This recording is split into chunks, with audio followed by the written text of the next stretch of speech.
He stood there at my wedding watching everyone dance, and he knew that everyone in that room was going to get screwed.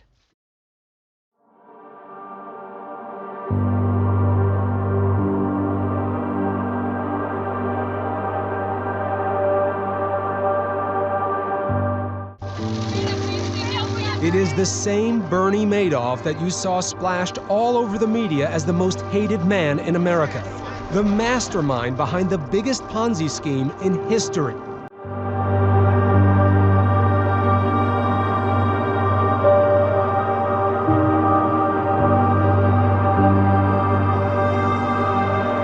I genuinely believe that most practitioners in the marketplace want to comply with the rules. They're not trying to disadvantage anybody.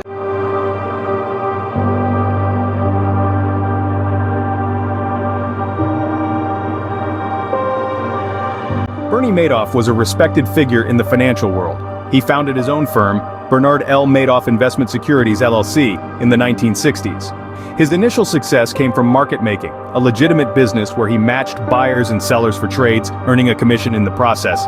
Madoff's reputation as a trustworthy and consistent investor grew steadily. In the early 1990s, Madoff started attracting investors with promises of consistent high returns. What these investors didn't know was that the returns were too good to be true. Madoff was using money from new investors to pay returns to earlier ones, a classic Ponzi scheme. The lack of transparency, complex accounting methods, and a seemingly flawless track record helped him maintain this facade for decades. Madoff's scheme began to unravel during the 2008 financial crisis. The financial market began to collapse, and as investors started to lose their fortunes, they wanted to cash out their investments with Madoff investment securities so they wouldn't lose anymore. However, Madoff couldn't provide the real funds due to such high demand. They couldn't roll over the previous investments, and more people became skeptical about the business. Then in December 2008, his own sons, Mark and Andrew, who he employed, told the authorities that their father had admitted to them he had been committing fraud. Telling the authorities their father said it had all been one big lie. Was Bernie sane? Was he telling us the truth? Was he making this up? And Mark and I were both clear that he seemed to be clear-headed and that this was real. Bernie then claimed the scam started in the 1990s, but one ex-trader admitted in court to faking records since the early 1970s, exposing more of Bernie's lies. The fallout was devastating. Thousands of investors, including charities and celebrities, lost their life savings.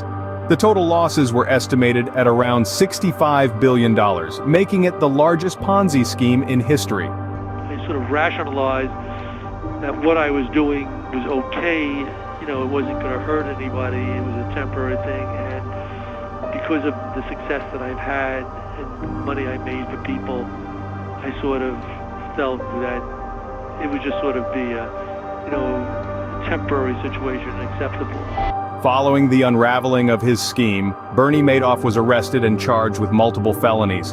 In 2009, he confessed to his crimes, and in the eyes of the law, the verdict was clear.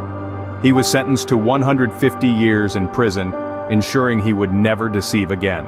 The U.S. Securities and Exchange Commission was criticized for not investigating Madoff more thoroughly, as questions had been raised about the firm as early as 1999. But nothing was investigated until later.